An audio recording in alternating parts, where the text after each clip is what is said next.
যাত্রাপথে হারিয়ে গেছে পোষা বিড়াল, সেই শোকে দিশেহারা মালিক মূর্ছা যাচ্ছেন বারবার। প্রিয় পোষ্যকে ফিরে পেতে ডায়েরি করা হয়েছে থানায়, পুরস্কারের ঘোষণা দিয়ে এলাকায় সাঁটা হয়েছে পোস্টার। সামাজিক মাধ্যমে পোস্ট, মাইকিং, কোনো কিছুই বাদ যাচ্ছে না।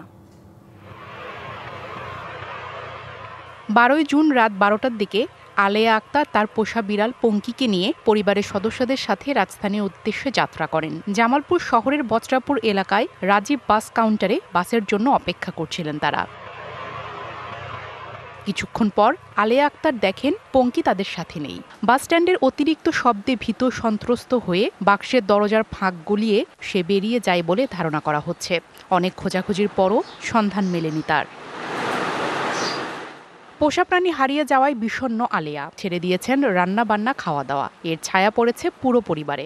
পঙ্কি যে আসলে ভাই আমাদের জন্য কি, এটা আসলে আমরা কাউকে বুঝাইতে পারতাছি না, মানে ঘরে থাকতে পারতাছি না। সবসময় মনে হয় যে ও এই জায়গাটা বসে থাকতো, বা আমি এখন বসে আছি হয়তো বা পাশে এসে বসে থাকতো। সানবিট সব দিবে সামাল। সানবিট ম্যাজিক প্রেস ডিশওয়াশিং এর মাথা ঘোরানো সলিউশন। খাইতে বসলে কান্না আসে, ওকে আমরা খুব মিস করি। পঙ্কিকে ফিরে পাওয়ার আকুতি আলেয়ার কণ্ঠে।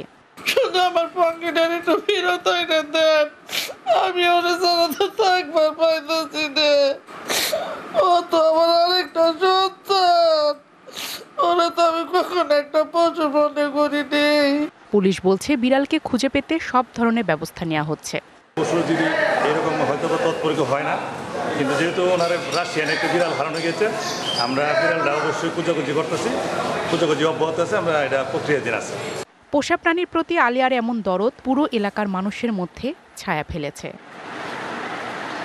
DBC news desk.